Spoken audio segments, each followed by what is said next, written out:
Welcome back to the PokerStars.net European Poker Tour. Level 21 of the EPT London main event is now underway. 6,000, 12,000 blinds with a 2,000 ante. 26 players remain, including these 6 players on our featured table. That's the players in seat order. In chip order, Nicholas Schweite is the man on top at the moment. The guy who won the EPT Grand Final in Season 6 has close to $1.5 million. Steve O'Dwyer, the other player at this feature table, who has a 7-figure stack. We have another EPT champion, Mike McDonald. We have a World Series of Poker Europe main event champion, Annette Oberstad. And we've got George Martinez, the guy who came 5th in the special 7th anniversary Sunday Million tournament on Stars. Making up the feature table is Hui Chen Kuo from China. And she's involved in a pot here. She raised pre-flop to 25,000. Martinez called from the small blind. He's checked the flop. All spades. And Martinez allegedly playing his first live tournament. That's Joe Stapleton. I'm James Hartigan. We're calling the action here at EPT London. Very shortly, Steve Silverman, who just busted this tournament, will join us in the booth. Questions for Steve, email to nuts@pokerstars.tv. Talking of questions, by the way, what a nice guy is Ike Haxton. He's just tweeted that he didn't get to answer a lot of questions. Obviously, we were focused on the action. I didn't ask that many from the emails and tweets. So because he's got some time before the 10K high roller, he's going to answer those questions personally on Twitter. I like Ike. So Martinez check calls the flop for 35,000. King of clubs on the turn. See if Kuo shuts down after that. If not, I would say she's pretty strong. Doesn't really have a lot of chips to be messing around.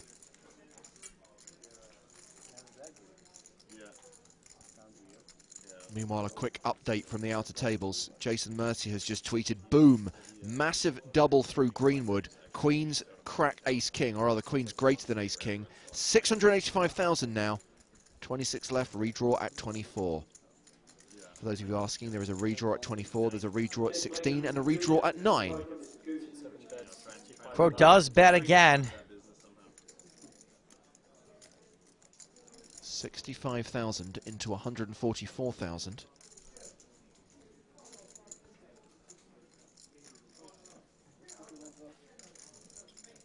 A little less than half the pot. But I wouldn't really take a bet that small to indicate weakness. Like I said, she starts this hand with 337,000. It's like right around 30 big blinds.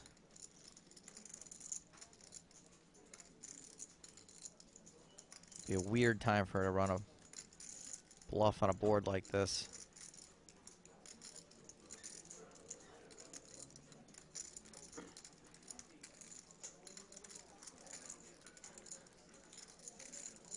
Martinez looks like he is cutting out at least a call.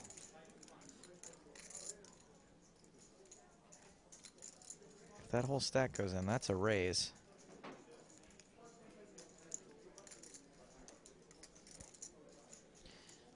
And that is a raise.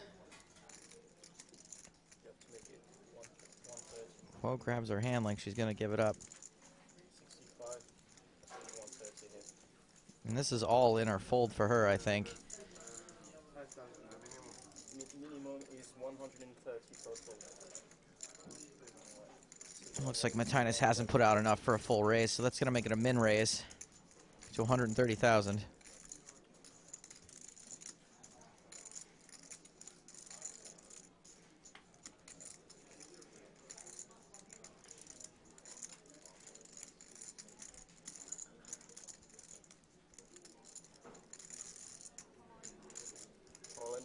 Kuo announces all in. Martinez doesn't snap call.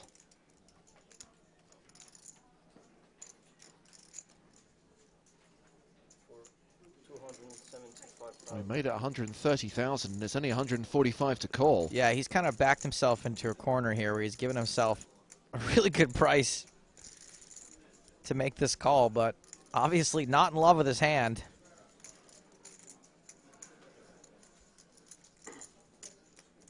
I don't know how weak he thought Kuo would be firing.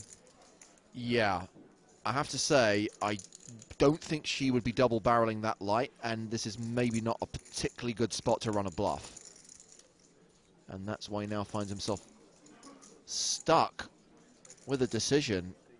I guess he's got no hand, no draw, otherwise he's probably getting a very good price to call here. Right, I mean, if it's any big spade, I think you have to call.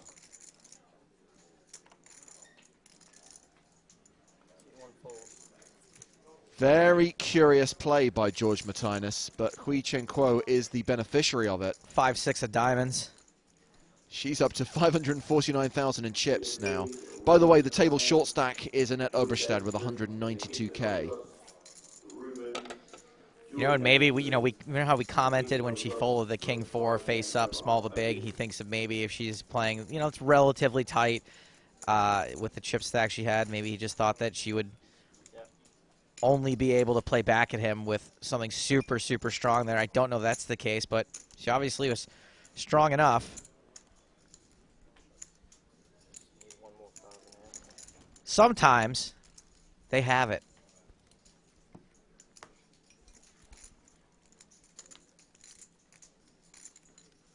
And not much separating her and Martinez now. No, he's playing 600. She's playing 550.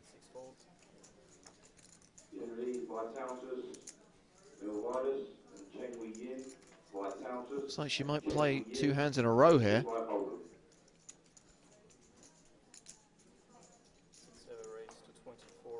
24,000 min raise. O'Dwyer folds. Martinez is out. Mike gives up the small. Sweetie in the big.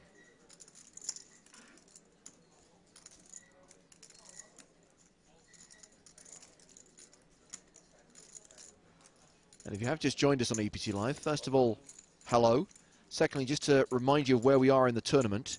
26 players remain. The ambition today is to play down to our final 2 tables, get down to 16 players. We've got 3 former EPT champions still in. Nicholas Sweetie's one of them. Mike McDonald and Jason Mercier are the other 2. We also have 3 players who finished second in EPT main events. Annette Oberstad and Steve O'Dwyer, both on our feature table. And Russell Carson, who's on one of the outer tables.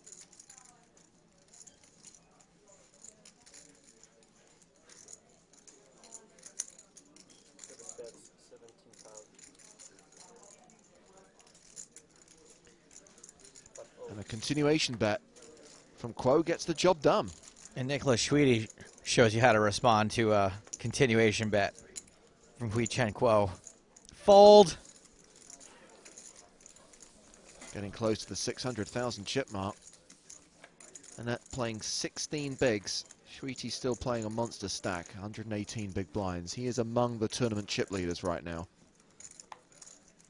So a reminder that everyone who gets knocked out now will receive £15,000. Make the final table and you're guaranteed 57K. With the winner receiving £700,000.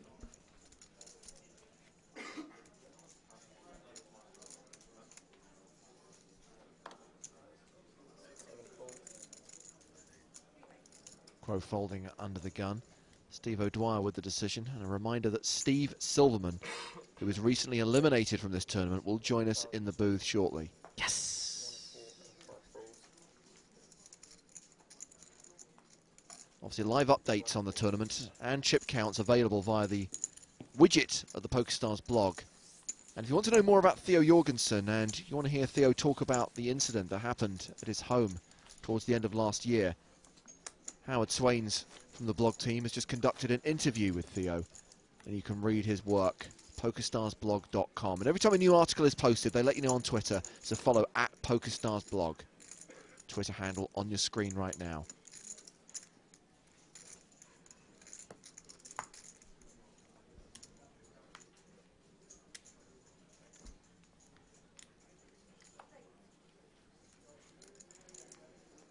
O'Dwyer first to speak.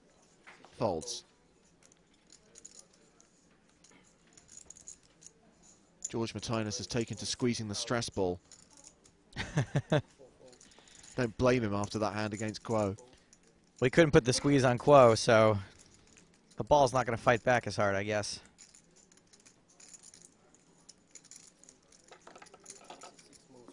Annette moves all in. for around 15 big blinds, and Martinez immediately folds. And again, those of you who've just tuned in and are asking about the prop bet that Hui Chen Kuo had with Jason Mercier, she did pay up, and Jason did receive a brand new iPhone 5, still sealed from the factory, when he sat down at his table this morning.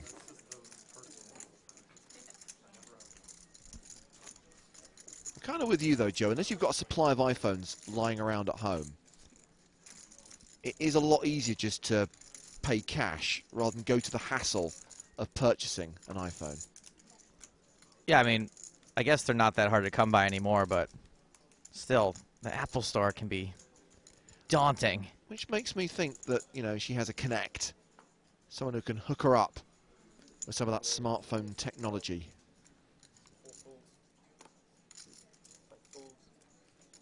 Another gun raised from Martinez here. Jason tweets to say, amazing how quiet Mike McDonald's been since my tweet. Nothing to say up there, bruh. And that all in for the second hand in a row, and once again coming over the top of a Martinez Open. Mike's reading it right now. You can see him laughing. Say something, Mike. And once again, Annette's all in gets through. So let's introduce our next guest commentator. A short while ago he was at the tables, now he joins us in the booth on EPT Live. Steve Silverman, welcome. Hey, how's it going? 27th place finisher in the EPT London main event. I mean, from a field of 647, that's no small achievement, but I know you must be feeling a certain sense of frustration right now. Yeah, tournaments are kind of a funny game where 650 people start and usually only one person's happy, so it's just kind of tough. If you've got a question for Steve, by the way, Twitter is the place to go. EPT Live. Alternatively, you can email nuts@pokerstars.tv. So many people, Stephen among them, looking forward to grinding the micro millions while watching EPT Live today, using the hashtag PokerDay. Maybe we should try and get that going. Try and get that trending on Twitter. Steve, you got a lot of love on the internet, by the way. The Twitter loves you. Every time we mention your name, they want to tell us stuff about you. They want us asking other players about you. Oh, that's good to know. It's heartening. Yeah, people love you. I kind of dropped out of the poker world for a bit, and now I'm trying to make my return and happy to at least be embraced. Well, yeah, I mean, you've come on pretty strong. It's you know, no major titles, I don't think yet, but you're kind of in there seemingly pretty regularly, like relatively deep. I don't know what your cash rate's been lately, but we see your name a lot. Yeah, I've definitely been running well since coming back, which is fortunate too because I think the game changed so much as I was gone. So it's fortunate that I've had so much opportunity to learn and readjust, finding myself deep in these high equity situations. Now, Steve, we put the question to Ike Haxton when he was with us, and we'll put the same question to you, and we've been asking our audience to do the same as well. Of the 26 players remaining, can you pick a couple of horses, 2 players who you think are likely to go deep and final table and potentially win this event? I think Mike McDonald plays extremely well. He's one of my good friends, and I really respect his game a lot. He takes it very seriously, and I think he plays really well. Jason probably is going to be a pretty big threat now that he just doubled up. And Steve O'Dwyer plays well. I've played a bunch with him. He's always been tough. I just don't see him make very many mistakes. So there are your hot 2. But remember, there are 2 strands to this question. Who are you supporting? Obviously, who are you getting behind? Who is your personal favourite to win? But also, who do you think will win? It's a kind of a heart-head question, isn't it? Yeah, I don't know. I've never played with Nick. I'm not sure how to pronounce his name. Shruti. I heard that he plays well, so I have to imagine he's going to be a huge threat with the amount of chips he has. Yeah, Nick Shruti, one of 3 EPT champions remaining. McDonald and Mercier being the other 2. Nick, who's not currently at the table, but has that big stack of yellows on the grand final in Season 6 in 2010. So, O'Dwyer raised the button, made it 28,000. Martinez responded with a 3-bet from the small blind. It's now 71,000. McDonald's given up the big, so action's on O'Dwyer. Yeah, one thing to think about with at 6-12-2, the antes are extremely huge.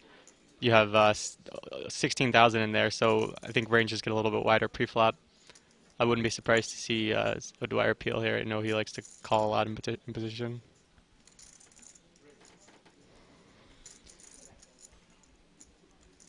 So you're saying that players may not be giving up these button raises as easily, even if they are raising quote-unquote any two. Yeah, like he's probably going to be peeling some wider suited hands that have added incentive to win the pot.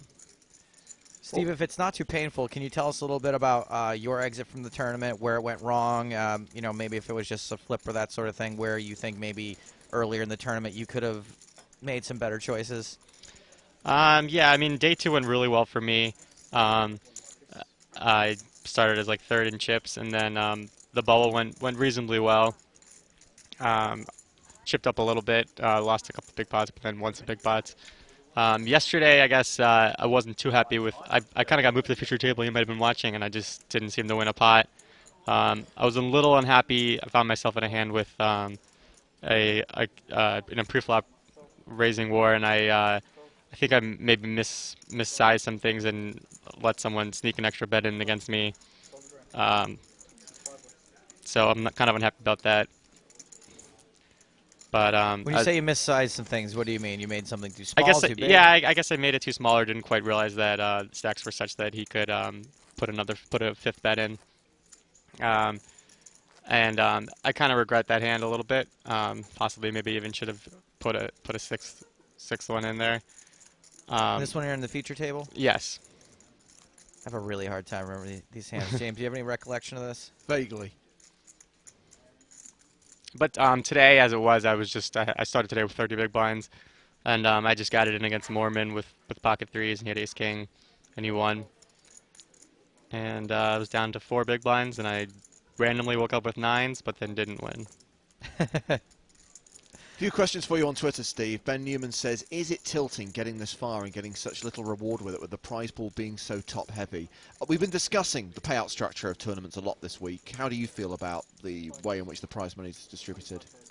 It is tilting. This He is true. He really wishes that they put more money in 27th place. Yeah, I mean, it's having said that now, but I mean, I think the structure with most money at top is that's just how a tournament is, and that's just we all kind of accept that, and I don't think it really necessarily should be changed. It just makes for the dynamics and kind of makes for everything that we love about tournaments the way they are. Well, Rob wants to know where you're going next. What's the next big tournament you're planning to play?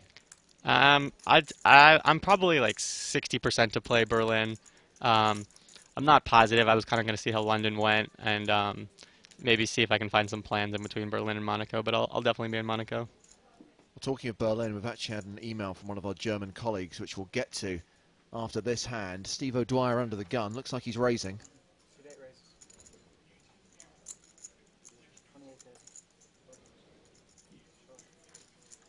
28,000 is the raise. He's got rid of Martinez and McDonald. Sweetie on the button.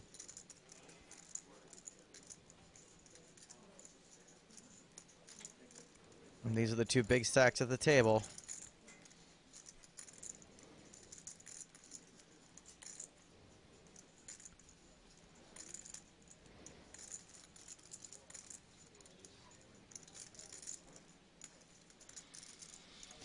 Now, with the blinds and antes being what they are, Steve, you know, this under-the-gun raise doesn't necessarily denote the same strength you would normally attribute to it, I'm guessing, especially since we're playing six-handed. Definitely. I mean, he's effectively the low jack, it looks like.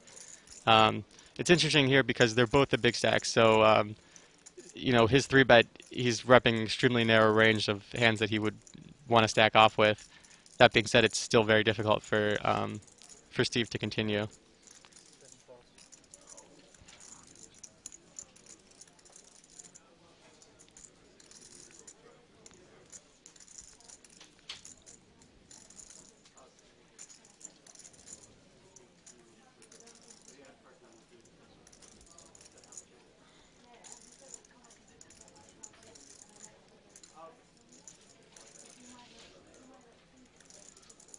A reminder that these are the two biggest stacks at the table. And two of the biggest stacks in the tournament. Steve looks like he's fighting the urge to fold.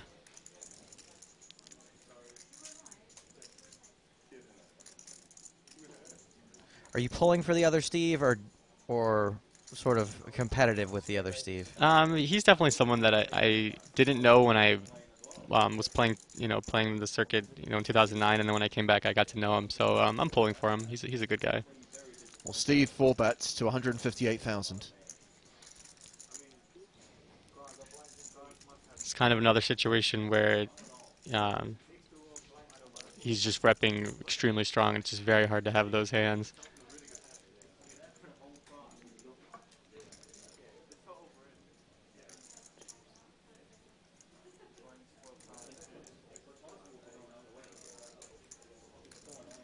We got a good old-fashioned stack swinging contest brewing here.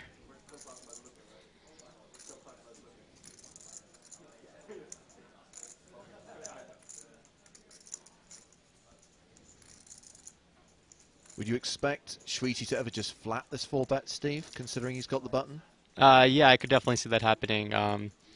It's kind of strange. I'm not quite sure how he plays. I would expect most of the hands that would want to flat the 4 bet, like King Jack suited or something, to just flat the initial open. So he may not necessarily have as many hands that would want to peel the 4 bet. He might have more like offsuit hands, like Ace Queen off, Ace Jack off. Um, that being said, he still could definitely peel if he decided to 3-bet a hand like 8-9 suited or something, if he felt that Steve was getting out of line. Steve used pretty good sizing though, such that Chowdy would have to put in a pretty significant amount of his stack, and the stack to pot ratio after the flop would be. Well, Sweetie does elect to fold, so Steve O'Dwyer will win that pot. And Steve back up over the million chip mark. So a reminder that a bit later on this evening we'll have an EPT Live free roll for you to play. It'll kick off at 8:15 this evening Central European time, and at the end of this level, so in just over an hour's time, we will reveal the password that you will need to register for today's free roll. So I mentioned this email from one of our German colleagues, Stephen. This is Martin Pott, one of our German commentators, and I don't know whether you remember meeting Martin back in 2009, but it was when you played the main event in Monte Carlo that season, just after finishing 17th in San Remo, and you were one of the outer tables, and a number of people observed that, and this was one of your first live tournaments, that the way you were holding your hole cards, everyone could see them. Everyone on the rail, the players to your left, the players to your right. And so during the break, Martin took you to the side and said, you need to peek at your hole cards. You need to be more careful. And he said, Stephen appreciated my advice very much, but after the break, he busted after 3 hands. And I wish I'd never changed his rhythm and never told him that. Yeah, I vaguely remember that actually. I guess being so young and finding yourself in this ridiculous situation where you're all of a sudden playing for like $3 million, it just doesn't really hit you. Um, and you're just kind of keep going with things. So hopefully now I've been better at protecting my cards. But it wasn't Martin's fault that you then busted in 12th. No, I think I remember getting reasonably coolered. He said that even though everyone could see your cards, you were still winning, which is impressive. Yeah, that's always good. Quote, raise Steve's blind. Small to big, Steve called. Once she checks, he just wastes no time. I would expect Steve to peel this extremely wide out of when she opens the small blind. And then he's almost always going to bet when she checks to him, right? Typically, I mean, it depends on how he thinks she might proceed. But I would expect him to bet most of his air. Well, this has been a good level so far for Steve O'Dwyer, up to nearly 1.1 million in chips. Sweetie's still the biggest stack at the table, and the short stack, Annette Oberstad, playing 21 big blinds. 26 players remain in the tournament overall, so we're still at 4 tables. Remember, when we get down to 24 and we're down to our final 3 tables, there will be a redraw.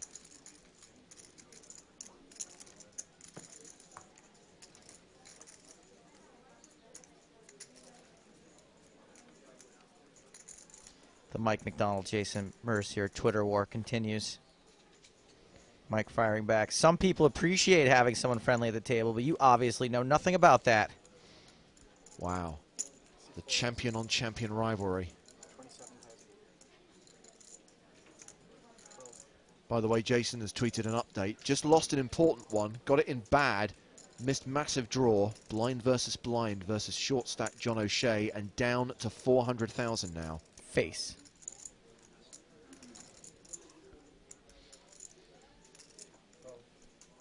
Back at the feature table, Mike McDonald raising under the gun to 27,000. And that looks like a call from George Martinez.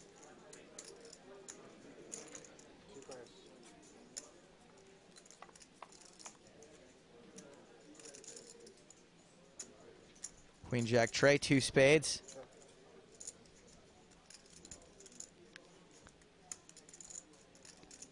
This is a flop that you might normally expect to hit the big blind's range pretty well, but when you consider the added incentive for the big blind to peel, his range is going to be much wider than you would normally expect. Like, he's going to have stuff like Jack 5 suited, potentially.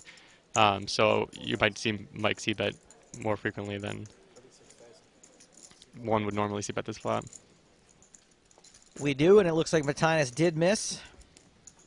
Hello to Ben Kane, who tweets to say, watching EPT Live, helping me plod along with my economics essay at university. And he's tipping Jason Mercier to become the first 2-time champ. He's one of 3 former EPT winners, still in with 26 players remaining in the tournament. The other 2 being Mike McDonald and Nicholas Schweite, sat next to each other on our feature table. And plus we've got those 3 players who've come so close. Annette Oberstad was a runner-up in Dublin. Steve O'Dwyer was the runner-up last time we were in London. And Russell Carson was the runner-up in Snowfest in Season 6. Remember, we're asking you to tweet and email and let us know who you're supporting and who do you think is the bookie's favourite to win. So it's a case of what does your heart say, but what does your head say? Maybe it says the same thing. Hashtag EPT Live, nuts@pokerstars.tv for your emails. You know, I used to give Jason a hard time for, you know, running good and winning everything, but it looks like he hasn't had like a really big score since late 2011. Let's get the violins out, everyone. He won the high roller at the 5 Diamond, December 2011. I'm pleased to see the guys on the PokerStars blog have brought back the quote board. Random things overheard at the Grosvenor Victoria Casino. Rick Dacey's just started that quote board, and you will find it, pokerstarsblog.com. I'll tell you what's not overheard at the Grosvenor Victoria Casino. People saying please and thank you for things. Like holding doors open or having drinks delivered. Rude. There's a lot of rude people here. Don't you think that's pretty consistent with most casinos around the world? No.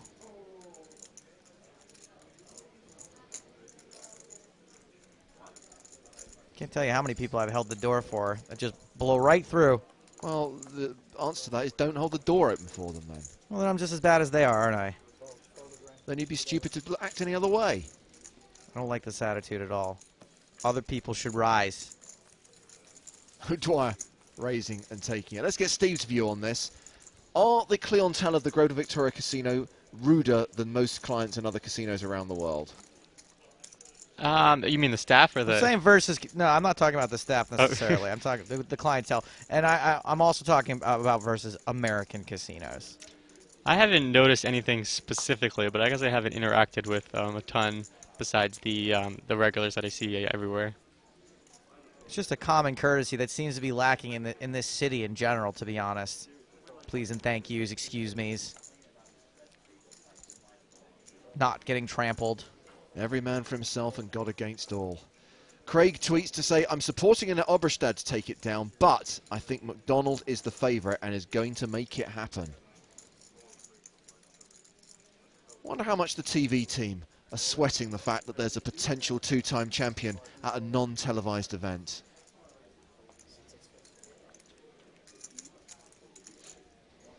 They could be sweating it a lot, or it could be just that they had to walk up a couple of stairs to get here. I'm not really sure.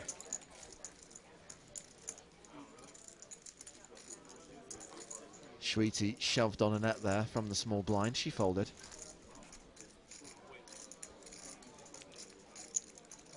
So, Steve, while you took a break from poker, what were you doing? Chilling out, maxing, relaxing, all cool? Yeah, definitely. I'd like to say that, but I actually just finished up school. I had like 2 years left or so, and just powered through. No real reason I could say. I mean, at the time, it just seemed like a reasonable idea, and I guess I was kind of figured poker would stay the same. It didn't quite stay the same, but I'm happy. I'm overall happy with the way things went. What school? What did you get your degree in? I went to University of Maryland, and I got a degree in biochemistry. Biochemistry. All right. Yeah, it's pretty interesting stuff. Is that challenging for you, or does it come easily? I think if you figure out what how to learn it and how to think about it, just kind of like poker, you can just identify the factors about how to make good decisions and go from there. Sounds like some nerd speak to me. Just kidding. I'm always very. I think that you guys should pay attention. Get your degrees. Finish school. Yeah, You never know what's going to happen in poker. Everyone asks me what my plan is to do with it, and my response is that my mom is framing it in my room, and that's kind of the extent at the moment. I'm using it as a mouse pad for playing high stakes on full tilt. That last hand was raise and take it for Shweezy. Let's get some of your questions for Steve Silverman coming through on the emails, nuts@pokerstars.tv. Steve, what are your initial thoughts when you first start this EPT? What was your game plan and state of mind? I mean, pretty similar to any big tournament. You hope to chip up early, and you hope that table draw is definitely huge. Outside of that, these EPTs just have great structure. So even if you lose like 10,000 chips, 30 or second early on, you just have to that's actually what happened to me. You just have to keep playing, not get tilted, and expect to be in for a swingy road. Well, this is McDonald versus O'Dwyer. Mike raising, O'Dwyer defending. This is another spot where I expect Steve Dwyer to be peeling extremely wide out of the big blind. So he definitely could have flopped a number of pair combinations on this board. By the way, we're hearing from one of the outer tables that the tournament short stack, Russell Carson, is all in for his last 6,000. I wonder what happened to him. He had about 400K on the break when I talked to him. He doubled up to 12,000? Woo! There'll always be a little bit extra on top. Think of the blinds and antes as well. He can fold for another orbit. That one big blind. So Mike has continued for 32,000.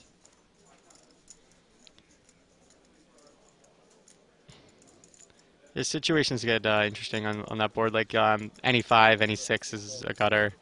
So there's a reasonable amount of hands that he could continue with. As it was, he probably just missed. An email from Jesse says, "Hi, I don't expect all my questions to be replied to, but thanks for considering anyway. Let's try and get through as many of them as we can. First of all, if it's okay to ask, and you don't have to answer, Steve, if you don't want to, what's your 2+2 handle?" It's the same as my screen name was on the poker sites, Zugwat. Question 2, if I recall correctly, you played against Victor Blom. How did you adjust to playing against him? I mean, at first I just treated him as a strong, aggressive player.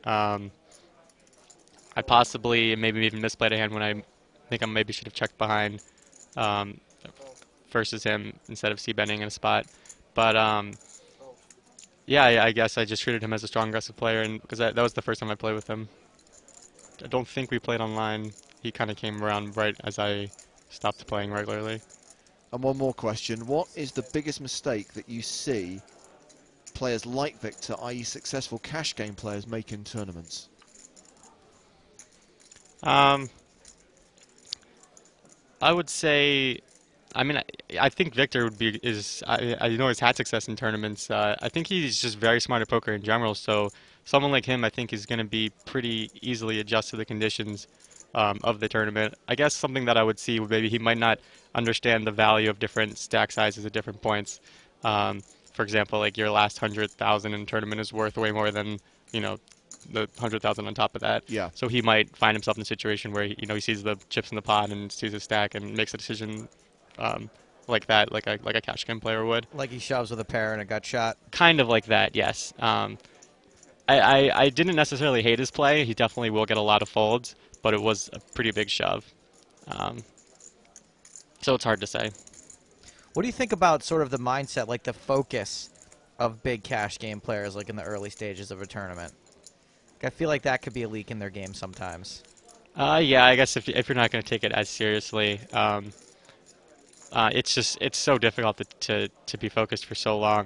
It's something I'm struggling with. It's just a mental battle, and it's just extremely difficult.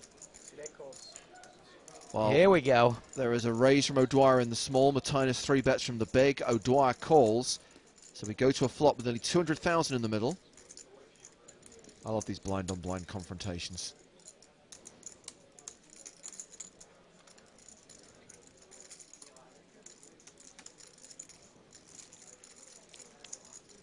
Two players.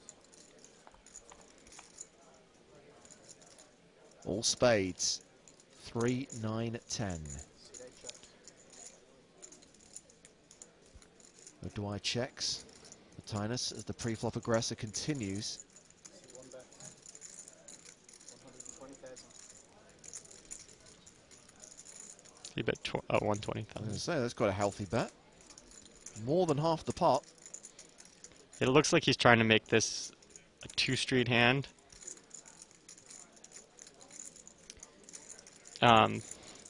You know, as then he can get it all in on the turn or the flop. It's going all in here. So basically, it's kind of interesting because I wouldn't expect Steve O'Dwyer to have a ton of offsuit hands that would have one spade in them. So he probably had something good. So O'Dwyer responds with the all-in, wins the pot, and is up to nearly 1.3 million in chips. Didn't something similar happen, James, last time Martinez made a bigger than usual continuation bet? It was Steve a bigger just- than usual 3-bet pre-flop. Ike Haxton picked up on it. Yeah, and then Steve kind of played back at him and he let it go. Similar situation here.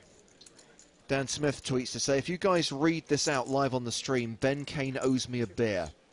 Ben, give the man his drink. Not that Dan Smith, by the way.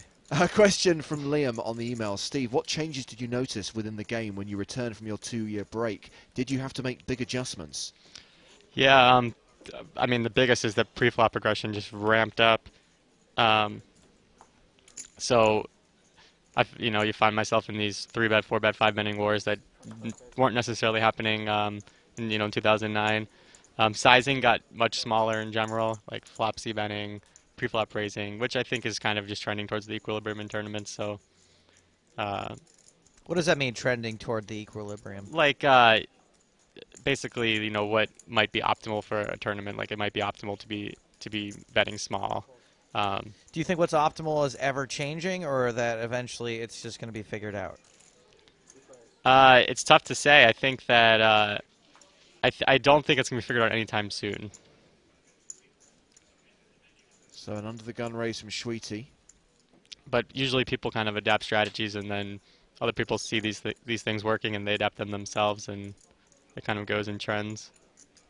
Timex defended his big blind. He checks the flop. Ace, ace 9 with 2 clubs. This is extremely good flop for Schweety. Schweety. Just think of it like he's a big Schweety. Schweety. And apparently he is. He's a very well-liked guy on the circuit. All the Lebanese guys seem to be absolute sweethearts. Sweethearts, sorry. You can see he only bet 22,000 to 90,000. Or is that after the bet? That's after the bet. After the bet, so 22 and to 68. It's about Still small. little less than third, yeah. Just mainly because it's so difficult for Mike to continue on this board. As he does, he could definitely have an ace. He could have a 9, any flush draw, perhaps.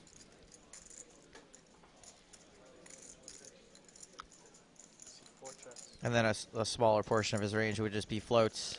Yeah, I mean, he might call some king highs, given that he bets so small, and Schweety is opening relatively wide under the gun with his stack, so he could definitely be ahead, and he has the opportunity to turn his hand into a bluff on some runouts, like club runouts, if the turn checks through.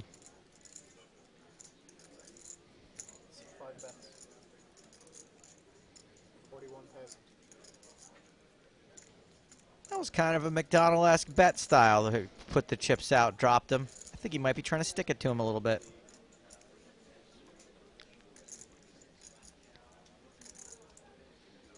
Yeah, so hands that would want to barrel on this board, you have a ton of Broadway gut shots, Jack 10, Queen 10, Queen Jack, especially if Mike built this flop with like pocket fours or something, or even 9x now is becoming pretty difficult. Mm-hmm. The double barrels is so important there. Yeah, I mean he's getting a pretty good price to make the 2-barrel, and like any small flush draw has to fold the turn. So 26 players remain in the EPT London main event. And remember, when we play down to 24, there'll be a table redraw. And what we'll do at that point is obviously we'll select a new feature table, and we're going to dispatch Joe Stapleton down to the floor to guide us around the 2 outer tables as well, to give us an overview of the 24 players remaining in the tournament. Oh, bro, I didn't even wear pants today, though. You guys got to tell me this stuff ahead of time. Luckily, you're wearing trousers. You and your English translation jokes.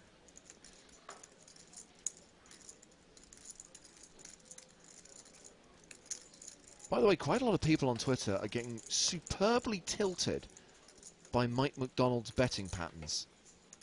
Mike's someone, I mean, he likes to do I mean, he tries very hard to do the same thing every time to not, give anything away, and he's kind of perfected a strategy, and also knows he likes to stare everyone down all the time. It's which so gets pretty funny. He had some tweets yesterday that he got something like 5 walks in 2 hours because it'll fold around in the small blind, and he'll just stare down the small blind, Stare equity. In the two big blind pot.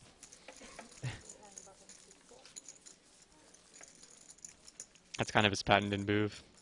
So we're roughly halfway through this level, 612 with a 2K ante. After that, the blinds go up to 816. The ante stays at 2,000. A reminder that we've got Steve Silverman with us in the booth. Steve finished 27th in this tournament. And he's answering your questions on the emails, nuts@pokerstars.tv, and on Twitter if you use the hashtag EPTLive. Stephen says, I'd like to see Hui Chen Kuo do well. She seems to do quite well at a multitude of events, but I'd never actually heard of her before Monday. And a reminder for those of you asking about specific players and specific hands at the outer tables, that the live updates team from the PokerStars blog will provide you with all that information. For the most part, we're focusing on the guys on the feature table. Obviously, if there's a huge hand or an elimination from the outer tables, we'll let you know.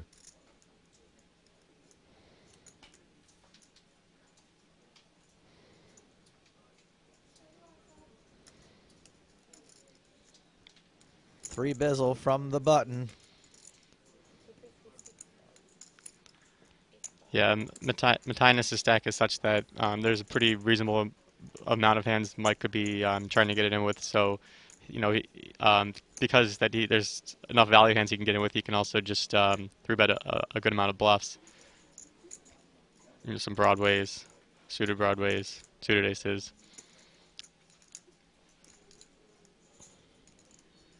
Because he could easily be getting in like 8s or 9s in the spot. I mean, definitely 9s, and maybe even like 7s. 4-bet. Looks like Steve's bang on for now. Yeah, the nice thing about him 4-betting from Matinus' issues is that the next bet has to be all in. So, Mike could have anticipated this and 3-betted him like pocket 2s or pocket 3s. But if he has like King Jack or something offsuit, he'd probably just fold. Matinus wins some back. Kenny has a question for you, Steve. First of all, he says, awesome day of work today because I get to watch EPT Live while playing our staff poker tournament at 4 p.m. But his question, Steve, is how do you deal with poker fatigue? And we have to remember that, the first day you're playing the better part of 12 hours, the second day 9 hours, the third day 9 hours, and it's a 6-day tournament. Yeah, I wish I had a good answer for that, but I don't necessarily. It's difficult, especially the adrenaline. You just don't sleep well at night, and you can just continue to don't sleep well, and you just get very tired. So I guess I just try to eat healthy and drink some green tea and stay awake. I actually slept better last night than I did the night before, I think, because I had a shorter stack, so the pressure was kind of off. I figured it could only go up from here. Well, here's a question that I can answer. Let's see if Joe knows the answer to it. Craig has observed, you know what our viewers are like, Joe, eagle eyes. Super sleuths. In the dealer's tray, there is a pair of scissors. Why does the dealer need a pair of scissors? Well, in case she's given a present with a difficult bow. Sometimes that's one reason. That's not the main reason. If a player accidentally comes to the table in a new shirt and the tags haven't been removed yet, very common at the poker table. Someone has a Discman and there's a new Kings of Leon CD. It could be used for how about opening a new deck of cards? Not quite, but close. It's actually for opening the players' bags at the start of the day. Player bags. At the Ooh, end of every day's I was play. getting there. That was going to be my next guess. At the end of every day, the players put their chips in a bag. The bags are then sealed, and the dealer opens those bags at the beginning of the day with those scissors in the tray. So Annette is all in here. She's come over the top of Mike McDonald's open, which was flatted by Nick Schweety. So a bit of a squeeze shove from Annette. Yeah, she's definitely getting on a good price to shove small pairs or some pseudo broadways. All in and a call. Oh, also, James, I forgot. Chopped pots. Very nice, Joe. So Annette has been called by Mike McDonald, and Annette Oberstad is at risk, but she has got queens. Mike McDonald has sevens. Yeah, that's pretty much a cooler. It's a very easy call with sevens, given that Annette could easily be shoving any pair. So Annette, 80% favourite to double up here. This is where tournaments are won, when you bink a 7. This is... Well, that's a pretty good flop. Or you can just bink 4 hearts. Bink, Yeah. bink, bink, bink. Mike with the flush draw now.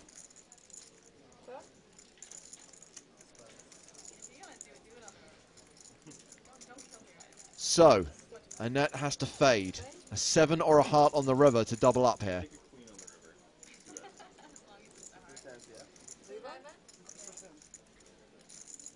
And the river is not a heart. It's the ace of spades. So Annette will double up through Mike McDonald. Yeah, you definitely can't be happy about that. Having Annette with chips on the left. I think she has a little bit of reputation. This is the highest I think we've seen her all day today. Maybe not quite, but she's been relatively handcuffed for most of our feature table.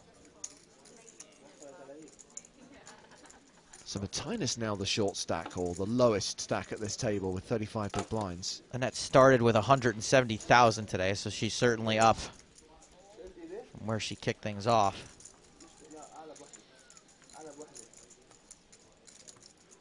And we're still at 26 players, with no bust outs from the outer tables.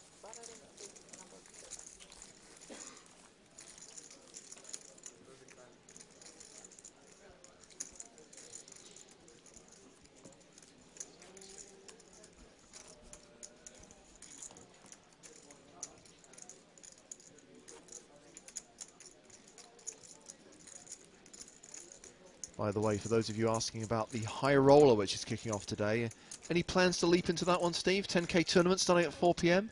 Yeah, if, at the start of today, I kind of told myself if I busted the main event, I might just skip the high roller because it's so difficult to play after busting a tough tournament. And then within about 5 or 10 minutes of busting, I was pretty sure I was going to play, which seems to generally be what happens. Gotta feed the beast. 4 p.m. local time is when that one starts, about an hour and 20 minutes from now. Don't worry, we'll let you go in plenty of time, Steve. And if you do want to follow what's happening during the early stages of the high roller, live updates will be available via the PokerStarsblog.com. By the way, the update on that Micro Millions event, 53,000 players now registered. Remember, a maximum field of 100,000. Our free roll today has a 30,000 player cap, and it's maxed out every single day so far. We'll reveal the password in the next half hour.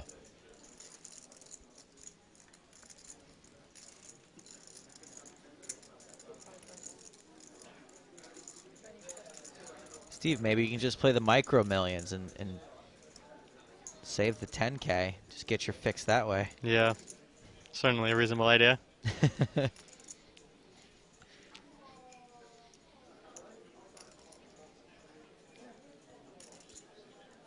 That 11-cent rebuy event, by the way, is called a hyperactive. Love it. Which I don't even know what that means.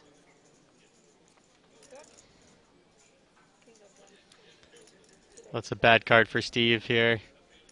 He's going to have to check fold the turn a lot. That being said, if Schweety, is two-barreling his entire opening range, 6 or 7 becomes, a mandatory call. So I'll be interested to see what happens.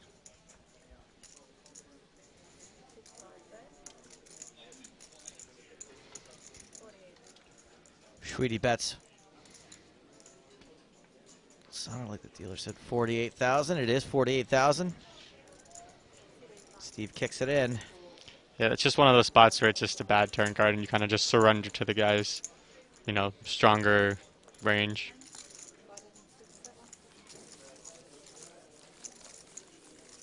It's a bad turn card for Steve. For hands that Steve is likely calling the flop with, pairs and draws and stuff. The king is. Yeah, exactly. Pairs, draws. You kind of know that you're getting bluffed off a lot, but it's just too difficult to continue, and you can just accept that the guy got lucky.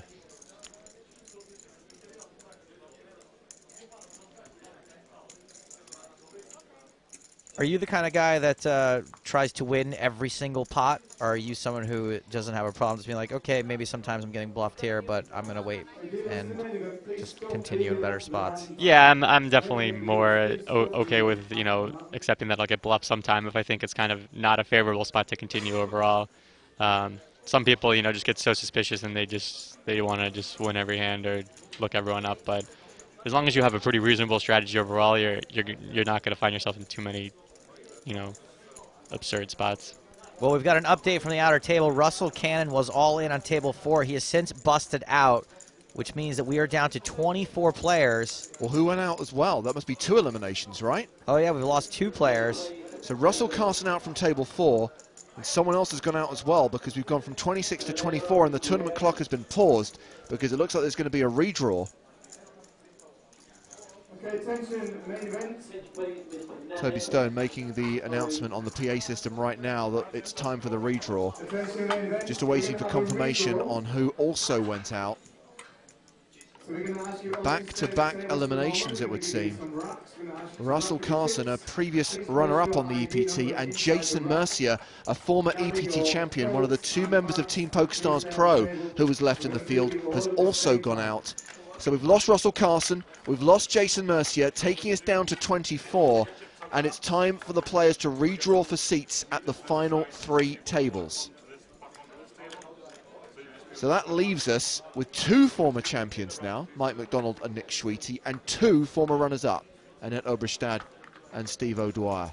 Steve, what does this redraw mean some of the time? Like if you're in a groove or if you're not doing so well, is it a welcome change more often than not?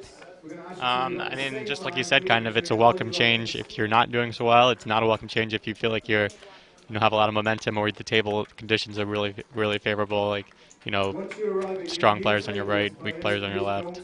So someone like Mike is maybe happy for this redraw right now. Yeah, potentially. I mean, you know, things haven't been I mean, he lost that all in, but that was kind of a cooler situation.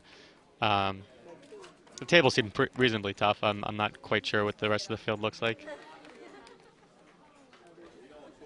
So obviously you've been around the EPT for a while now, Steve, and we mentioned that you had that deep run in San Remo in 2009, followed by a deep run in the Grand Final. Do you find it slightly freaky that we've got this far on the tour without a 2-time winner? Yeah, I've been talking to Mike about that, you know, past couple of days. I think he really wanted to be the first. And he said that, I think he said when he won Dortmund, he final tabled it the next year, and he said he got a lot of coverage because they were eyeing that. The Dortmund double, we were potentially calling it, and then had a 3rd place finish in Deauville less than a year later. Yeah, Mike's come close a few times, Kevin McPhee's come close a few times. But now it's just Mike and Nicholas, and of course the players looking for, to use the cliched term, redemption. And at Oberstad and Steve O'Dwyer are the guys who've come close but fallen at the final hurdle, who are still in with a chance of winning their first EPT title. So obviously there's a money jump now that we're down to 24. £17,500. But of course it's the final table where the big sums get paid out, and that's what everyone's going to be eyeing today, a seat at that final. And a reminder that you can watch the final table every single hand here on EPT Live, and that will be on Saturday. There are 2 more days of the tournament to play after today. So if we get down to 16 today, we'll come back and lose another 8 players tomorrow, get down to our final 8. And then the final table will play out on Saturday as we play down from 8 to 1. So we're going to play down to either 16 today or until the completion of 5 levels, which will take us to about 9 o'clock. That's what time we clocked out at yesterday. I'm sure, Steve, you probably agree with most people who've analysed the situation that it probably won't take 5 full levels to get down to 16. Yeah, I think it probably will take 3 at most. I think it's going to go relatively quick. Yeah, I mean, it might take a little bit longer, but that was kind of the consensus among those who were discussing it this morning. And do you have any sweats in this? Any pieces of anybody? Yeah, I have some swaps still alive, so I'm definitely sweating it.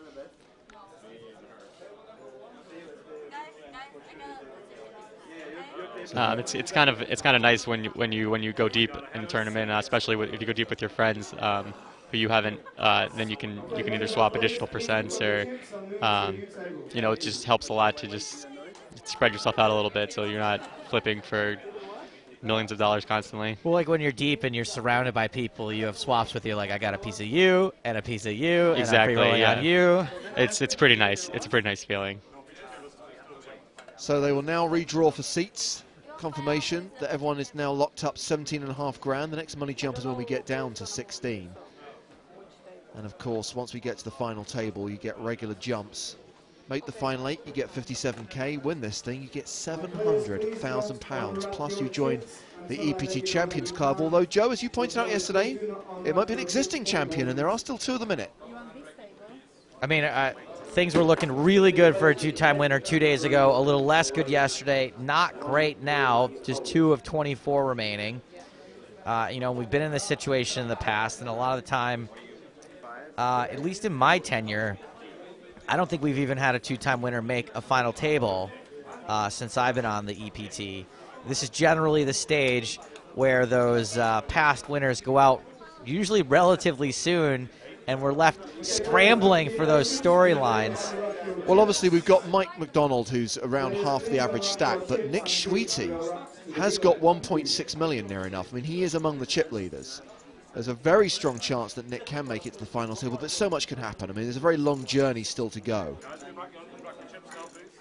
Yeah, Schweety was one of my 2 fantasy picks for today when we did our. I'd like to hear from some more listeners, by the way. Now that we're down to 24, who are your 2 picks to win it? I'm not even interested in who you want to win it.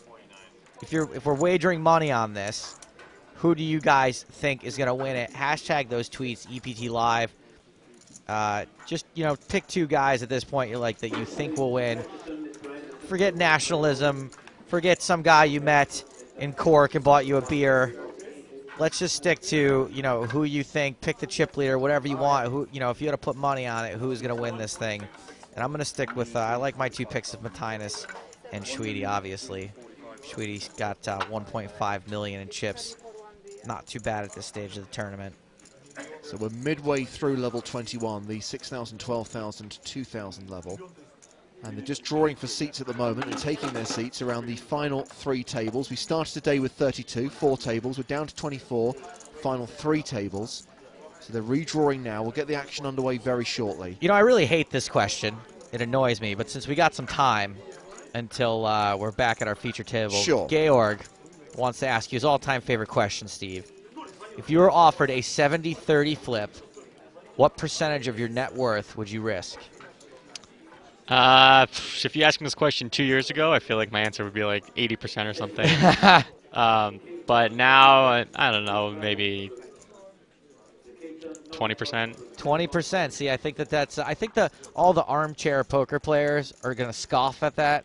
Well, it easily could be more. Ike Haxton famously answered that question and said 1%. I thought he said 10%. 1%. Really? Yeah.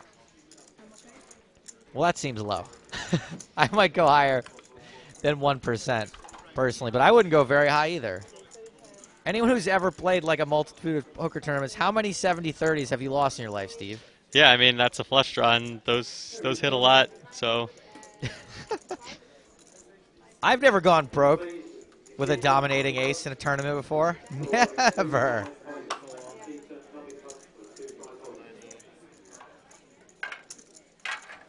By the way, our production team working furiously to get those table assignments out to us, to get everyone seated at the feature table, get everyone mic'd up. Well, of course, once we have got a new feature table, a reminder that we're going to send Joe down to the floor and get him to do a bit of a walk around. Oh, right. Get you to peruse the players at the two outer tables. That. Really feel we should get to know the final 24. Now we are down to the last 24 players. I don't think there's many people in the tournament who haven't at some point been on our stage and featured under the TV cameras.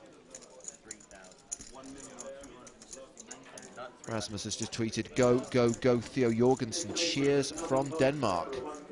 Theo spent little time at our feature table. This guy, Ryan, who I was sort of referencing in my comment before, said he met Neil Farrow at UK IPT Cork. Hope he wins. Come on, Scotland. I don't think we've seen him at our table, have we? Neil Farrow was on our feature table shortly. He was.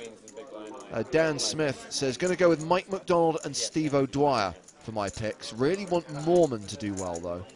So there we go. He's going with his head in picking McDonald and O'Dwyer, but his heart says Mormon.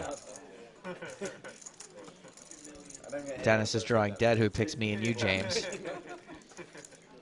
Yeah, it might be a good idea to actually pick people who even entered the tournament, and ideally people who are still alive in the tournament. Or people who know anything about poker whatsoever.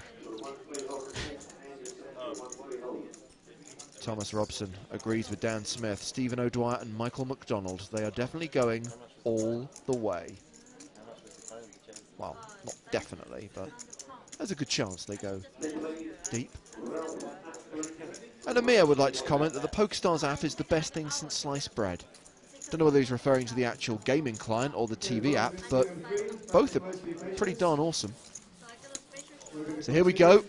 Our new feature table. We've still got Mike McDonald, we've still got Steve O'Dwyer and Hui Chen Kuo. We've also got Chris Moorman, Theo Jorgensen and Neil Farrell, plus Christopher Frank and Mikhail Korotki. Remember that guy? Oh, Korotki. I remember him very well. That name took me a solid hour to pronounce. And Mike McDonald, the good news is the guy with 1.5 million is no longer on your left. The bad news, the guy on your left now is 1.2 million. Plus, Theo Jorgensen brings a stack of 2 million to the table. He must be among the tournament chip leaders, if not the tournament chip leader itself. This is definitely, are the other tables have as many big stacks, or? This is definitely a lot of chips on this table. So here is Neil Farrell. Let's figure out what's happening at the other tables. He raises to 27,000. And immediately, Korotki didn't even think about it, just splashed some yellow in there and 3 bets to 81,000. Now, is this a guy you've played against at all, Steve? Mikhail Korotki, the guy in the 8th seat? I haven't played with him. I've definitely seen him doing his trademark celebrations, but outside of that, I haven't played with him. And when you say it's trademark celebrations, is that your very polite euphemism for over-celebration? I mean, it's certainly entertaining. Does everyone find it entertaining? I'm assuming the poor guy who lost the hand doesn't find it particularly entertaining. Yeah, one of my favorite hands when I was in DeVille was when he spiked a 1-outer and did a crazy celebration. And I think the guy that lost the hand found it reasonably entertaining, at least. That's good. So Neil Farrell called that 3-bet. He checked the flop. Korotki continued for 88,000 and Farrell folded. Just over half an hour left on this level. And a lot of British viewers very happy to see both Chris Moorman and Neil Farrell on the feature table. I mean, this is a pretty good feature table we got here. Of all the names people were calling out to win this thing, there's 1, 2, 3, 4, 5 of them. I believe that now Jason's gone out. Theo is the last remaining member of Team PokerStars Pro. Couldn't happen to a nicer fella. Always good to keep the sponsors happy. Remember, this is Theo's comeback event after the burglary at his home in Denmark, which resulted in him being shot several times in the leg. Understandably, Theo has been away for the circuit for a few months, but he's back here in London and is in the final 24 of the main event. And as far as comebacks go, Theo's kind of free-rolling at this point, right? He's already made like a great showing for a comeback, making the final 24. Anything beyond this is just gravy. I think that's a fair assessment. Unit lead, Thomas Bishon for a 10-25 hold'em. Thank you. One of our Danish viewers, Lasse, says, excellent, Theo's on the table, and he's going to win this with all those chips. Routine, guys. Routine. Well, he's defending his big blind against a late position raise from Steve O'Dwyer. King, Jack, Deuce, flop.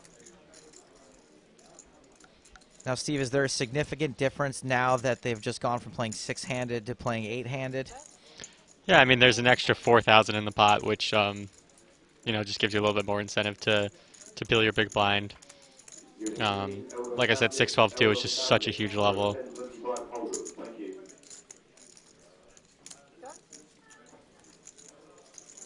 So Theo check called the flop for 40,000. Checks a second time. And Steve now checks behind. 5 on the river. And Theo will lead. Quick lead, too. 55k. A lot of straight draws missed. I wouldn't be surprised to see Steve make a light call here. That being said, Theo could definitely value bet a jack, as he should. So it's tough. But given his price, I wouldn't be surprised to see Steve call.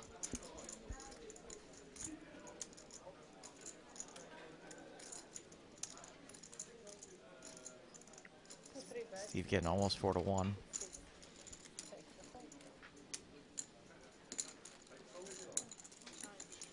But he folds. More chips for the chip leader. Jorgensen now up to 2.1 million. And thank you to Ashley, who's calculated that the average stack at the final table will be just shy of 2.5 million. So if anyone gets near that, keep an eye out.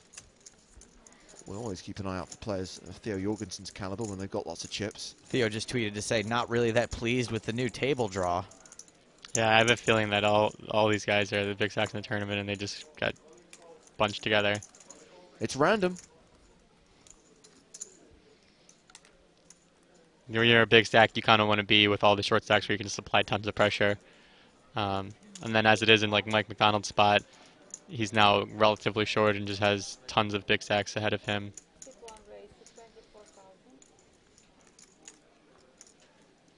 Alex asking if Ruben Visser is still in the tournament. Haven't heard about his elimination, so I'm presuming that Ruben is still in. Obviously, we will very shortly get a view of those two outer tables.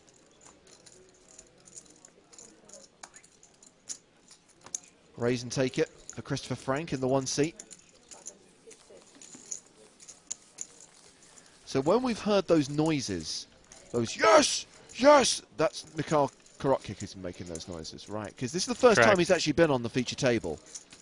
Well, hopefully he'll win a big hand, and everyone will be privileged to experience it for themselves. So of the top 10 chip counts in the tournament, we have 1, 2, 3, 4, 5, 6, 7 of them are at this table. That's unbelievable. That's pretty incredible. Korotkik, Schwede. No, Wait, Schwede's not. I'm sorry, 6 of them then. Sorry, Korotkik, Yep. Farrell, Yes. O'Dwyer, Correct. Frank, Yes. Jorgensen. Hang on, Jorgensen is Frank is not a big stack. He's got 400k. Oh well, as far as Poker News is concerned, he was in the top 10, and Mormon. Mormon on around 890 at the moment. As it is, 5 out of 5 at one table. It's pretty absurd. So you'll notice Steve O'Dwyer made it 30,000 pre-flop. He definitely increased his raise size because, 1, the antes are bigger, and 2, all the big stacks behind him.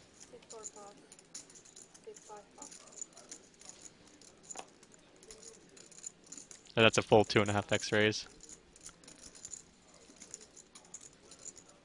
Just the blinds left. Neil Farrell on the small.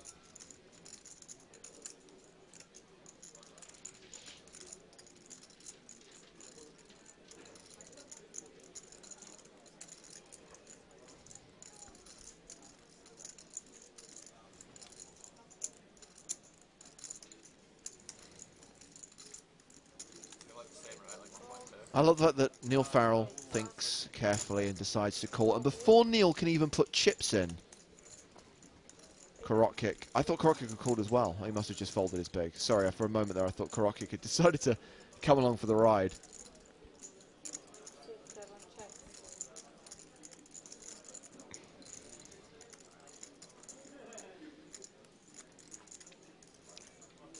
Not the best flop for Farrell because he's probably not flattening a bunch of middling suited cards from the small blind.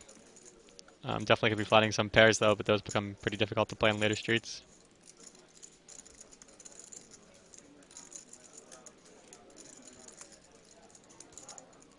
Joe, you follow Timex on Twitter, don't you?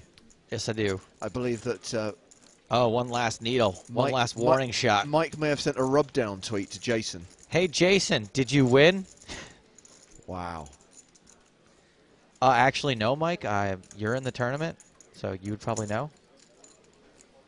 Queen of cards. So Dwyer's continuation bet of 35,000 called there by Neil Farrell. Queen of Hearts on the turn, completing a potential flush.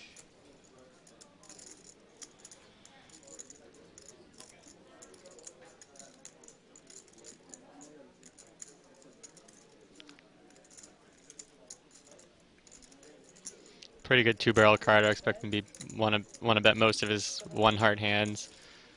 He would still even bet a hand like 9s, 10s, or jacks on the turn. Any queen just becomes a very bad situation for Farrell unless he has, a flush or another, strong pair. 78,000. The Dwyer double barrels.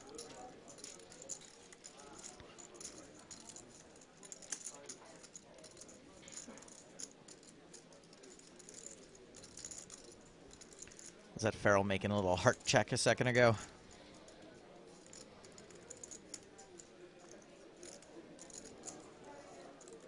I never know what to do in those spots because I'm always paranoid that they're going to read into it. So sometimes I just check every time regardless of what I have. But probably the best thing is just remember what you have before the... Yeah, probably. I don't allow myself to check it. Yeah, there are some fun spots where, if you're bluffing, you're like, well, I'm going to bet this either way, and then you find out on the river what you have. Oh my god, I had the nuts. I had 2 hearts. Yeah, so he definitely could continue. I mean, with these stacks, he could be flattening not like 9s, 10s, even jacks in the small blind. He would definitely continue if he had a heart. He would even peel the flop with like ace queen with the ace of hearts, so he can have a queen.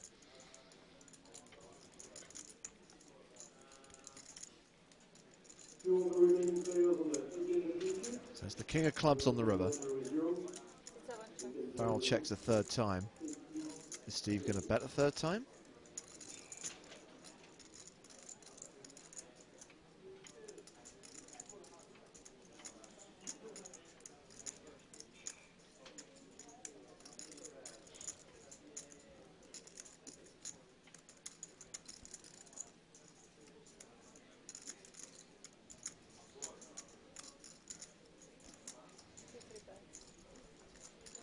The answer is yes.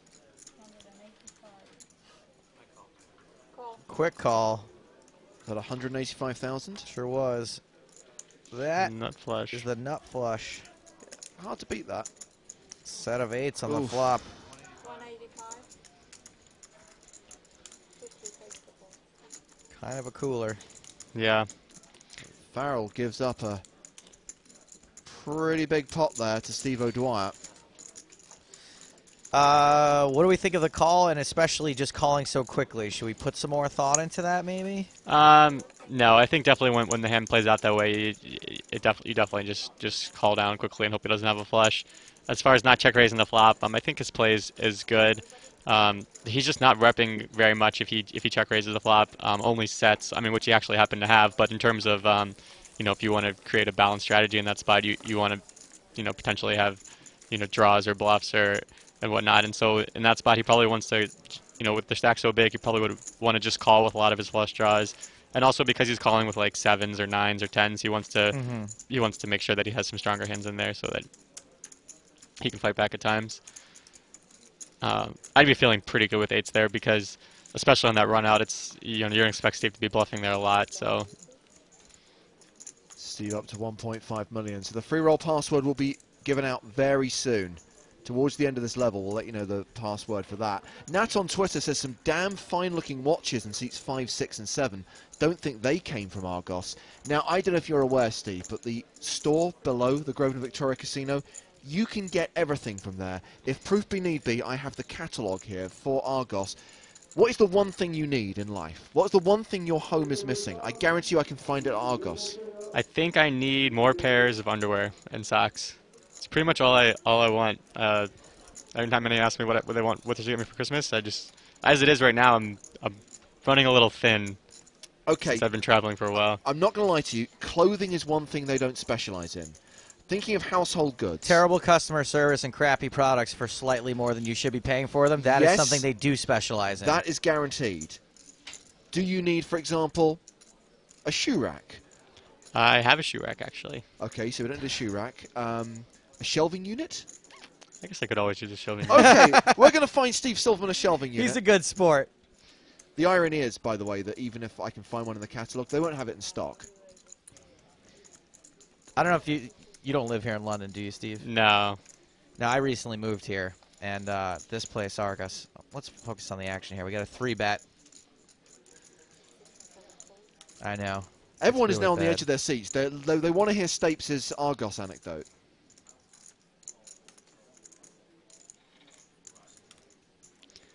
So there are almost 70 big blinds deep, it looks like. Mormon has a reputation for crazy pre-flop wars. But that being said, I think he plays it well. I think he picks his spots well, knowing when someone is just going to, give up. Knowing that his reputation is, they don't want to get involved, or knowing when they're going to fight back.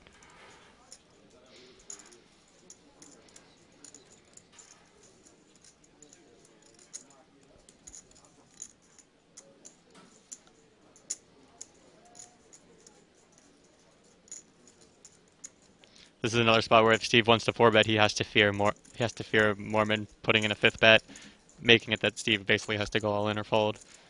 So it becomes pretty tough with the stacks as they are.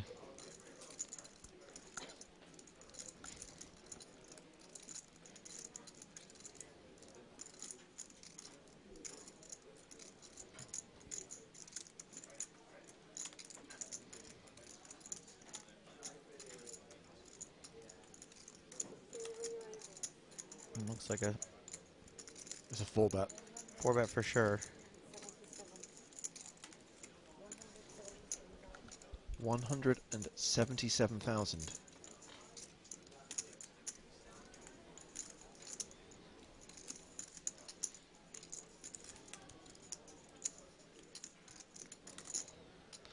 Yeah, so it looks like it would be pretty. Mormon would have to put in 260 or so. So Steve's trying to prevent sort of what you just said, right? By yeah, he definitely still could do it and fold.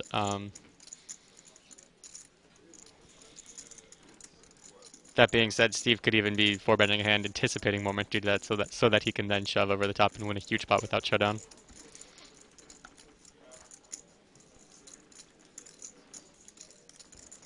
By the way, breaking news from Twitter, Steve. Jason Mercier will be joining you in the high roller at 4 p.m.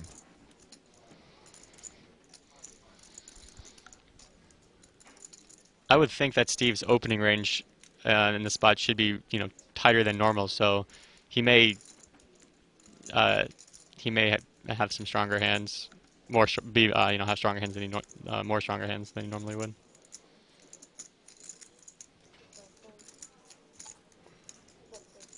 Mormon folds, ship another pot to Steve O'Dwyer, up to 1.65 million now.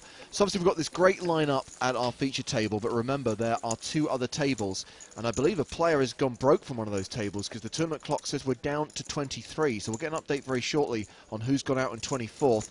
But Joe, can you go out now and take a look at those 2 tables? Tell us who's still in the field. My pleasure, James. See you guys soon. Bye. Special Agent Stapleton is on the case. Plenty of questions coming in, by the way, for Steve Silverman, both on Twitter and on email, nuts@pokerstars.tv.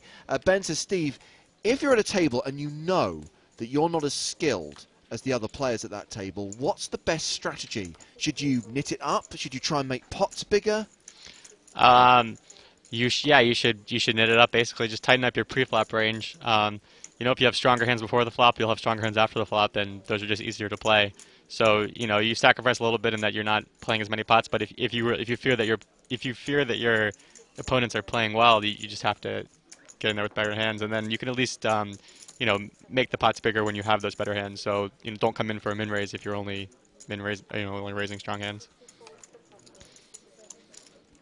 That hand raise and take it for Theo Jorgensen. Here's an email from Dave in Australia. We often hear the success online poker stories and the online poker made millionaires, but not very often do we hear about how to overcome the issues experiencing high variance poker sessions that seem to last for months.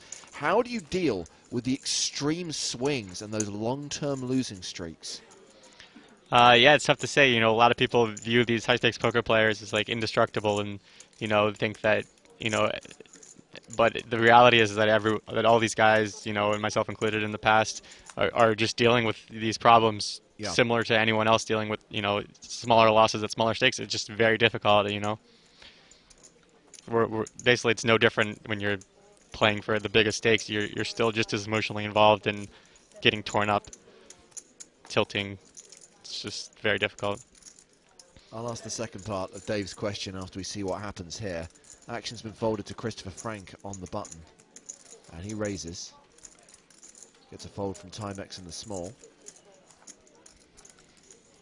And Steve O'Dwyer in the big. Is he going to play another pot?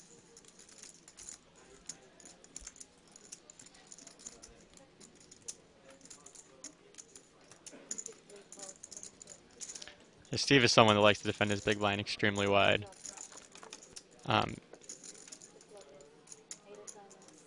Even offsuit middling cards, 9-5 off potentially, as weak as a hand like that. 8-7-3.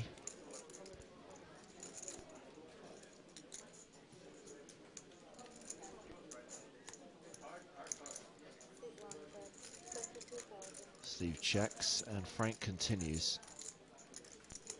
By the way, yesterday when Fatima Maria de Melo was with us, she asked about Steve O'Dwyer's hair and whether it got longer, and my memory was that it had always been that long, but then I looked at Steve's Twitter avatar, which I think was taken when he played London 18 months ago, and it has grown significantly. He is now firmly in the long hair club, which is why I'm giving him the poker nickname, the Hairy Beast. Got to try and help me spread this one around, Steve. O'Dwyer is now the Hairy Beast. Yeah, his hair definitely has gotten longer. The 9's a good card for Steve because a lot of his straight draws make pairs, and Frank checked back, kind of acknowledging that.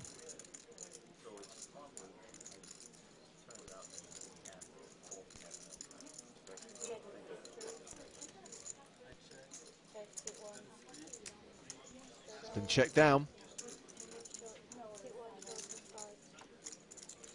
Both hands have been shown. 5-8 for O'Dwyer, and that's good. A pretty standard hand. So the second part of Dave's question.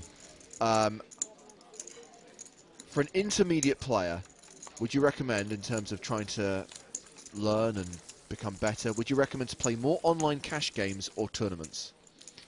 It depends on what you're kind of into and what you're looking to play on in the future. The nice thing about playing online is that you can play high volume in both, so you can play tons of tournaments and learn that way. You can play tons of cash games and learn that way.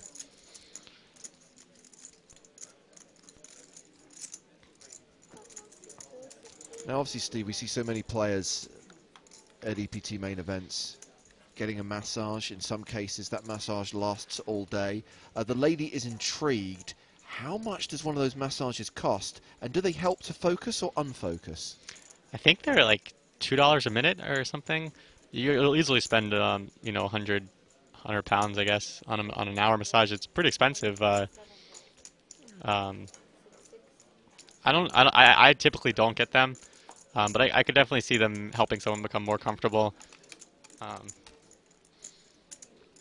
the same time, it's just very expensive. It's hard to make money when you're spending $500 $1,000 a day on massage. I'm trying to remember what the number was. When Ilori Sahamias played EPT Barcelona, he had a massage every single day from the start of play through to the conclusion of play, and I'm pretty sure one of the blog guys tallied up the cost. Could easily be like 5K euros or something. It was definitely 4 figures. I can't remember the final number. Something around like 2,500. It was ridiculous money. But he is baller with a capital B. So Mormon raises to 27,000. Gets one call up, and it's Steve O'Dwyer in the small blind. O'Dwyer's been on a sick tear since the redraw.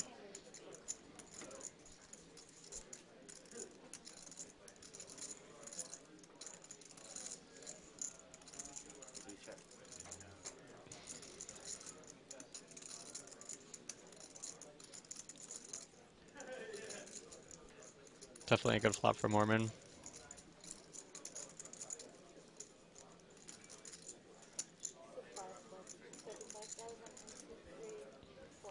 Finally, Steve O'Dwyer plays a pot that he doesn't win. A continuation bet from Chris Mormon wins him that pot. And thank you to Georg on Twitter pointing out that we've talked a lot about the possibility of a two-time champion, and we've talked a lot about players like Annette and Steve who could potentially go one better and secure their first win. But we haven't mentioned that if Theo Jorgensen were to win, he would complete the Triple Crown. Theo does have a WPT title. He has a World Series of Poker bracelet. If he were to win EPT London, he'd get there and join the exclusive Triple Crown Club. Still waiting for confirmation, by the way, of who bust in 24th place. Hopefully it wasn't one of my swaps. A little bit of a sweat.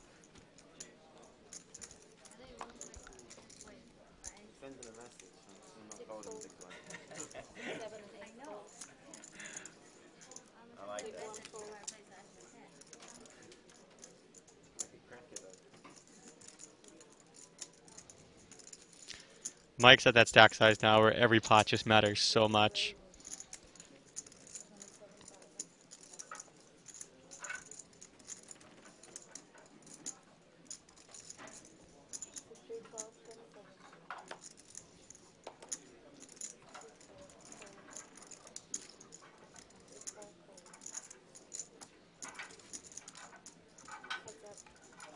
And once again, Steve O'Dwyer keeping the table honest, calling on the button. Snap call, very quick call too.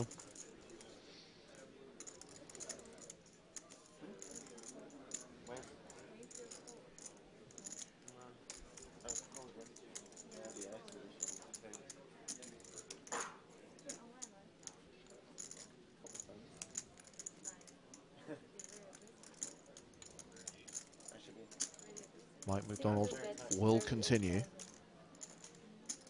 There's that stare down.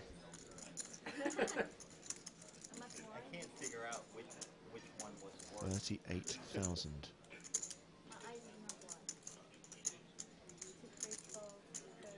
And once again, Steve O'Dwyer calls pretty quickly. There are now 3 diamonds on board.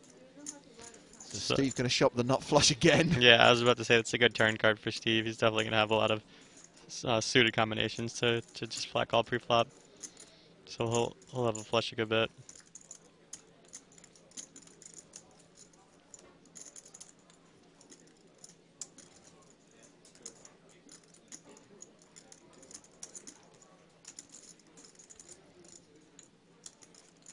That call is not going to slow down Mike. He's cutting out chips for another bet. I would think Mike would be pretty strong here about the turn.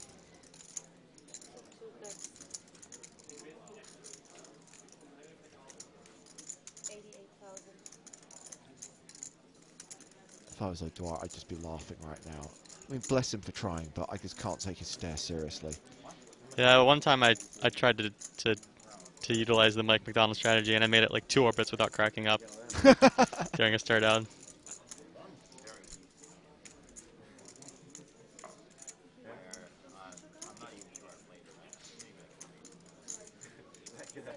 O'Dwyer gives it up on the turn.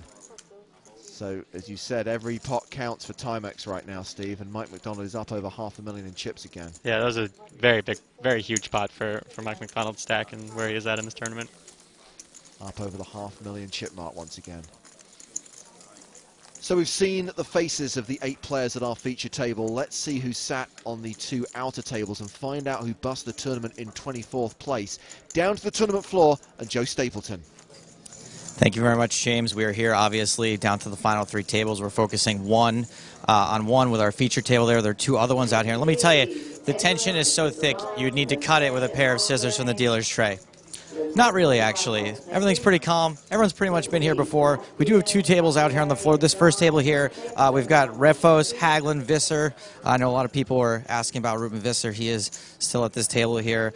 Kamel, right there, Ruben Visser, for everyone was wondering. That's him. It's the back of his head. It's really lovely. And, of course, Matinus, who we've been following for a lot of this tournament. And I'm here with PokerStars staff writer Rick Dacey, who's got you know, a couple of those little stories that have fallen through the cracks of the people that we maybe haven't been covering so much. First guy up is Raul Refos, who's here at table 1. Yeah, we've seen Raul on quite a lot of the EPT events, but this is the first time he's gone really deep. I think he managed about sort of 40th place finish once before, but down to the sort of final 20 odd, he's got a genuine shot at the final table. Little short stacked, perhaps very, you know, lock for sure, but yeah, he's in with a shot. This is quite an achievement. Right, and it was actually at this table that we lost the 24th place finisher, John O'Shea. He was the fellow that went out here, and we did have some info on John as well. Yeah, John jammed from the small blind with ace-9, ran into Tamer Kamel's pocket kings. John's a very popular player in Ireland and very big PLO player. Won a lot of side events over the last few years on the tour. So he'll be disappointed to bust at this point, but he'll get to put loads of bets on Cheltenham instead, so he'll probably be happy. That's right, so we're down to 23 now. Also, we've got another table out here, table 2, right behind us here. At that table, Oberstad, Musa, Matthews, Greenwood, Sorman, Schweedy, Vitsatskis, and Gooley. And you guys are all sweating that big feature table that we have going on, but there are some people here. There's quite a big sweat happening for a few of the players who are at this table, and Rick's going to let us know about who those folks are here live.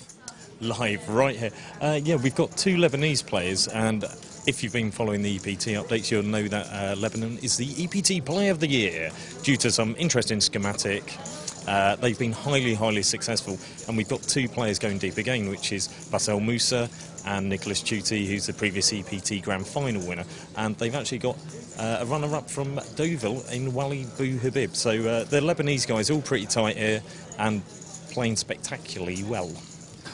There, guys, big Lebanese rail. We've got plenty of action here happening on the outer tables, but for now, we're going to let you guys cover the feature stuff. Back to you, James. Thank you very much, Joe. Thank you, Rick. And a question on Twitter from Carl Bush. How many women have won an EPT main event? There have been 3 female champions, Vicky Corin, Liv Barry and Sandra Noyox. And, of course, there is the potential for another with both Hui Chen Kuo at our feature table and Annette Oberstad still alive. And Kuo involved in a pot here against Neil Farrell and Theo Jorgensen. She raised from the cutoff to 25,000. Jorgensen and Farrell called out of the blinds. A jack high flop, action on Theo.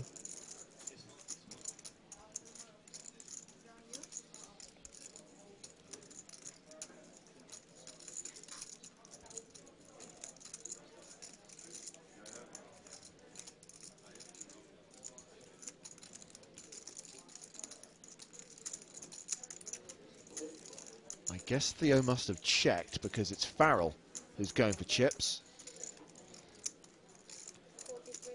43,000. He bets 43,000.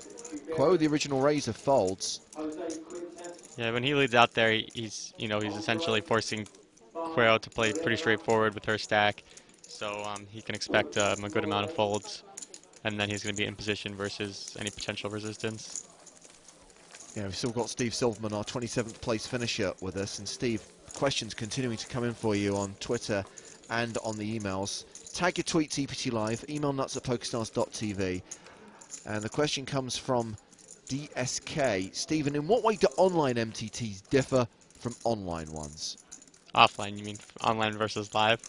Yes. I think online things play a little bit more aggressive. People maybe don't don't get out of line as much. Or, in live tournaments, I think people take more spots where they just think that this one situation is I'm going for a certain play. Whereas online, they kind of have their standard strategy and they go for it. Um, that being said, both are similar. I think I'm starting to acknowledge that there is more of an element of trying to read people and trying to get a feel for whether someone's strong or weak. Under the gun raise from Christopher Frank. And he wins himself the blinds and antes. Not long to wait now, by the way, for the free roll password. I know some people out there are getting a little bit impatient. Ben Newman tweets to say, I played with Chris Moorman in the Bristol UK IPT, and you will not find a blingier watch and well-manicured fingers anywhere on the circuit. Moorman has a reputation for many things, blingy watch being one of them. Just a reminder that we are hoping to play down to 16 today, and we're at 23 right now. This is only the second level of the day, I want to say. I lost count already. Wow. It's been a long week, guys. I think this is the second level. So if we play 5 levels and we're not down to 16, then we'll stop there. But I think we're pretty sure we'll get to 16 before 5 levels are up.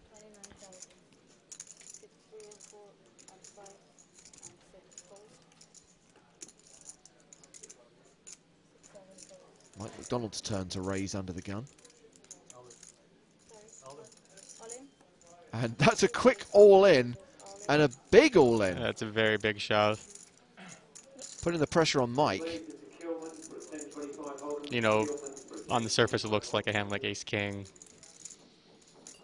But I think correct is a little unpredictable, so...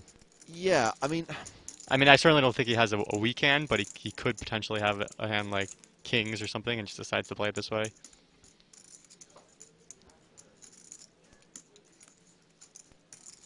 with short stacks at the table, I'm not sure how light Mike's ever going to be raising under the gun.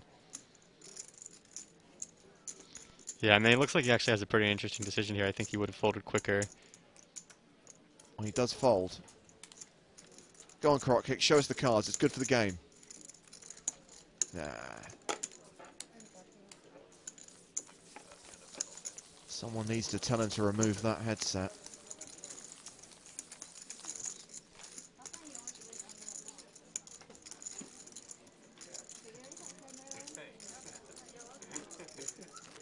See, that's what we want.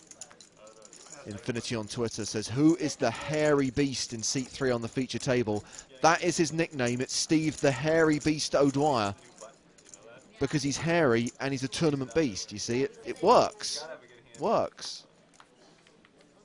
Go with me here, people. Come on.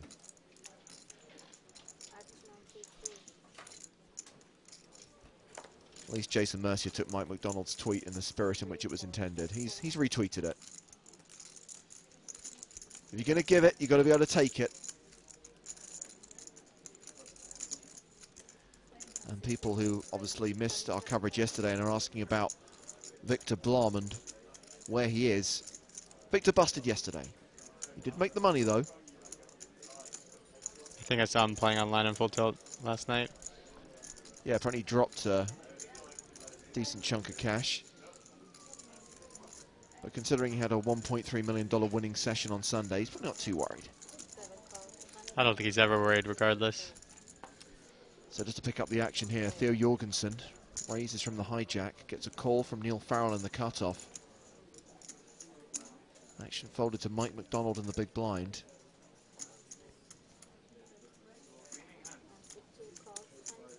And Mike's going to call as well, giving us three-way action as we have three-way action in the booth now with Joe Stapleton back on the mic. Yeah, you know I love my three-way action. Yes, we do. King 6-7 with 2 spades.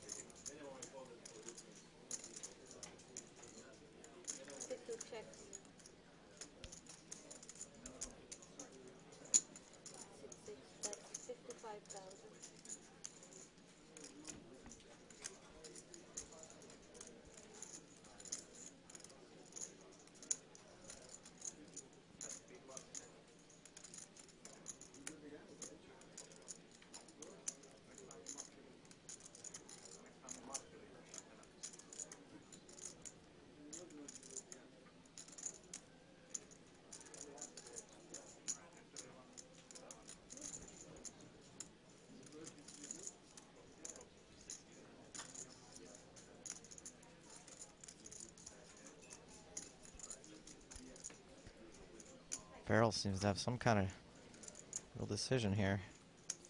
Maybe wondering if his call is going to elicit more action behind, but it doesn't.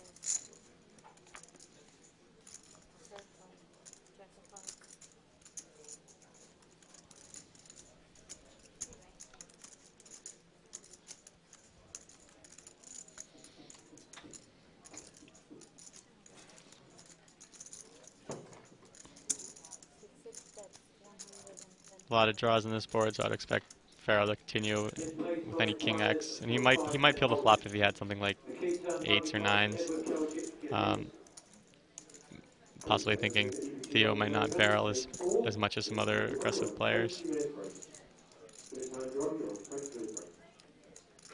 So this is the last hand of the level. That's why some of the players are getting up from the table. They're going on break. Before we go on break, we will make sure you get that all-important free roll password.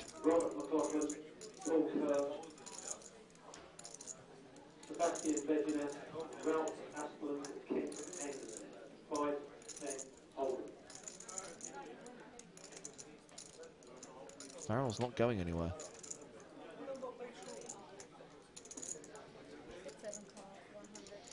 And so he's pretty well representing a king or a good flush draw.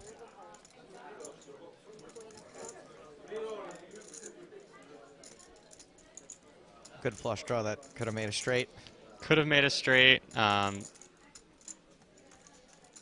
You know, also a lot of his kings made 2-pair on the turn of the river because he's probably not flatting king 9 suited versus the open, so.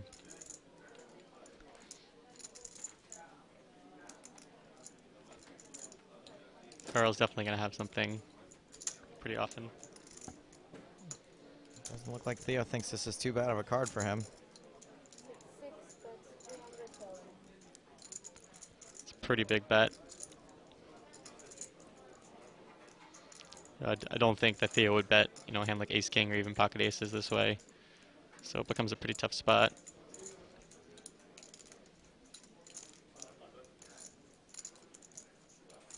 Sort of polarize them to 2-pair plus, or just in rare cases total air balls.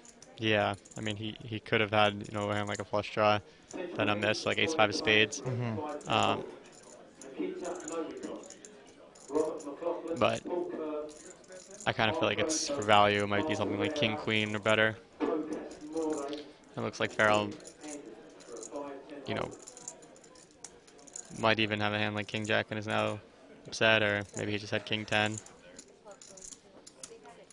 So the river bet gets through. Theo Jorgensen wins that part and consolidates his chip lead up to nearly 2.3 million in chips. So here is the password for today's EPT Live free roll. It kicks off at 8:15 Central European Time. Brixton. We continue our tour of districts of London and tube stations on the Victoria Line. Brixton, B-R-I-X-T-O-N, all lowercase. That's the password you need for the free roll. Huge thanks to Steve Silverman for popping by the booth. No problem. It was good to be here. Steve was our 27th place finisher. He'll be playing the high roller this afternoon. We wish him luck in that. 23 remain here at EPT London, and our main event coverage continues shortly here on PokerStars.tv.